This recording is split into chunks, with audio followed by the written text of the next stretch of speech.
बाबा साहब जैसा विश्व रत्न 2 वक्त की रोजी रोटी कमाने के लिए जूझता रहा। बाबा साहब पैसा कमाने की पूरी कोशिश कर रहे थे, लेकिन जाति का पहाड़ हर जगह बाधा बन जाता था। ऐसी स्थिति में भी उन्होंने बौद्धिक क्षमता के सहारे पूरे विश्व को जीतने का संकल्प नहीं छोड़ा। इसी समय उन्होंने बर्ट्रैंड रसेल की किताब सामाजिक पुनर्रचना के तत्व पर एक समीक्षात्मक लेख journal of Indian economics society की पत्रिका में लिखा।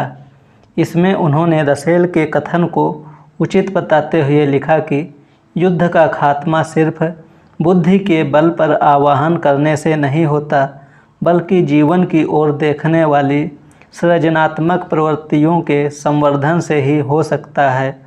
हमारी ऊर्जा का उपयोग विनाश के बजाय सृजन में होना चाहिए।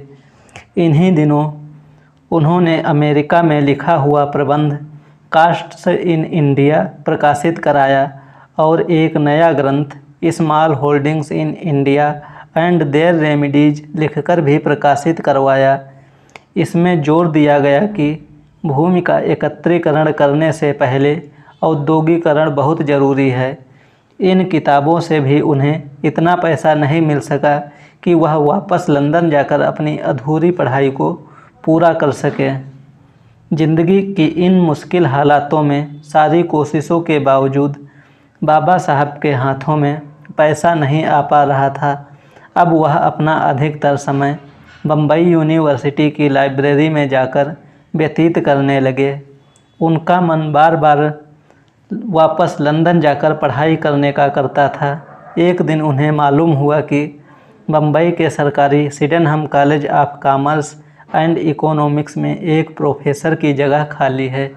उन्होंने फ़ौरन 5 दिसंबर 1917 को अपनी अर्जी भेज दी। इस कॉलेज की स्थापना के पूर्व गवर्नर लॉर्ड सिडेनहम के नाम पर हुई थी और लंदन में डॉक्टर अंबेडकर का लॉर्ड सिडेनहम से परिचय हो गया था। बाबा साहब ने सिडेनहम को पत्र लिखकर आग्रह किया कि आप मेरी सिफारिश कर दें। एक पोस्ट के लिए 11 आवेदक थे और वहाँ के प्रिंसिपल अवस्थी R.N. जोशी को लेना चाहते थे, लेकिन उन्होंने इंग्लैंड से प्रोफेसर एडविन की राय में कहा कि विद्यार्थियों को पास कर आगे बढ़ाने के लिए अंबेडकर अपने ज्ञान का सारा खजाना उनके सामने उड़ेल देंगे। लॉर्ड सिडेनहम ने भी पूरी तरह से अंबेडकर के सिलेक्शन की सिफारिश की। उनका इंटरव्यू भी अच्छे गया था और 11 नवंबर 1918 को बाबा साहब को 450 रुपये मासिक वेतन पर सिडेनहम कॉलेज में इकोनॉमिक्स के प्रोफेसर नियुक्त किया गया, जिससे परिजनों, रिश्तेदारों व मित्रजनों को काफ़ी खुशी हुई। बड़ी बात यह थी कि इससे पैसा कमाकर डॉक्टर अंबेडकर का लंदन जाना आसान हो गया। प्रोफेसर की नियुक्ति पर अंबेडकर ने अपने गुरु केलुस्कर को लिखा, गरीबों व शोषितों के उद्धार के लिए मैं अपना जीवन बिताऊंगा और मेरे संकल्प के मार्ग में बाधा पहुंचाने वालों का किसी प्रकार का बंधन या समझौता मैं स्वीकार नहीं करूंगा। दोस्तों, अगर हमारी ये वीडियो पसंद आए तो इसको लाइक करें और शेयर करना ना भूलें, और हमारे चैनल पर नए हैं तो सब्सक्राइब करें, बेल आइकन ज़रूर दबाएं।